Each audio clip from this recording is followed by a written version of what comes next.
بعض لوگ بڑی عجیب خبر سناتے ہیں، میاں تمہیں کیسے پتا؟ وہ کہتا ہے میں رات اچانک نیند نہیں آ رہی تھی تو ایک چینل کھولا تو اس میں یہ خبر چل رہی تھی، تو میں نے کہا تجھے نیند نہیں آ رہی تھی، تو نے چینل کھولا، کاش تو قرآن کھول کے بیٹھ جاتا، تجھے وہ دکھائی دیتا کہ تیرا اندر تیرا باہر روشن ہو جاتا۔ تو راتوں کی تنہائیوں میں اٹھ کے قرآن مجید پڑھنے کا مزاج پیدا کریں۔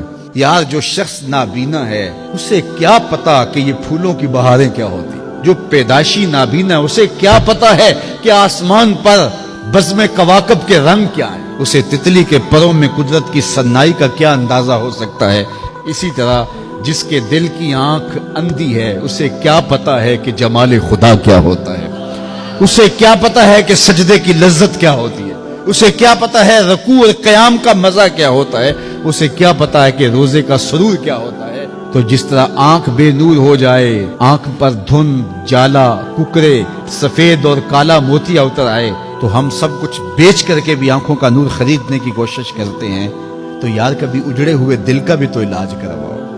علاج تمہارے گھر میں پڑا ہے، راتوں کی تنہائیوں میں اٹھ کے قرآن پڑھو اور ساتھ رویا کرو، دیکھنا دل کے میل اترنا شروع ہو جائیں گے۔ تو اگر ہم اپنے دل کے میل اتاریں گے تو پھر زندگی کا لطف آنا شروع ہوگا، پھر پتہ چلے گا اسلام کیا ہے، پھر پتہ چلے گا دین کیا ہے۔ اسی لیے قرآن نے کہا جو دنیا میں اندھا رہا کل قیامت کے دن بھی نابینا اٹھائے۔ اس سے ان آنکھوں کی بے نوری مراد نہیں ہے، دل کی بے نوری مراد ہے۔ اقبال نے کہا تھا دل بینا بھی کر طلب خدا سے، کہ آنکھ کا نور دل کا نور نہیں، آنکھ کا نور اور ہے دل کا نور اور ہے۔ پھر سمجھ آئے گی کہ یہ دل کتنی قیمتی شے ہے۔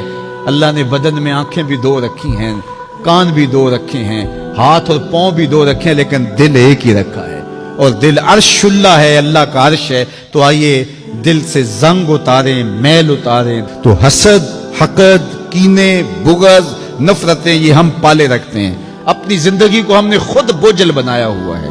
میاں حسد کرنے سے محسود کا کیا ہوگا؟ ہم اپنے آپ کو تلخی میں مبتلا کیے ہوئے ہیں۔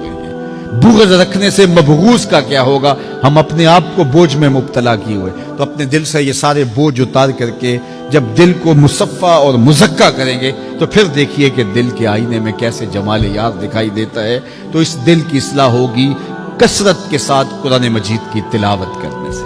تو راتوں کی تنہائیوں میں اٹھ کے قرآن پڑھو، دیکھنا کہ کیسے دل کے زنگ اترتے ہیں۔ اپنی صبح کا آغاز قرآن مجید کی تلاوت سے کریں، اپنے دن کو سمیٹیں، سونے کی تیاری کریں، سورہ ملک سے اپنے معاملات کو سمیٹیں۔ یہ چند دن کر کے دیکھ لیں، اور اگر آپ کو معاشی مسائل ہیں، مشکلات ہیں، تو سورہ واقعہ اس کے لیے اکسیر ہے۔ صرف 3 رکوع ہیں، اتنی اکسیر کہ جس کی زندگی میں سورہ واقعہ آ گئی وہ مشکلات میں مبتلا نہیں ہوتا، اللہ اس کے لیے رزق کے دروازے کھول دیتا ہے۔ دین کی بات پھیلانا صدقہ جاریہ ہے، ثواب کی نیت سے ویڈیو کو شیئر ضرور کیجیے۔ جزاک اللہ۔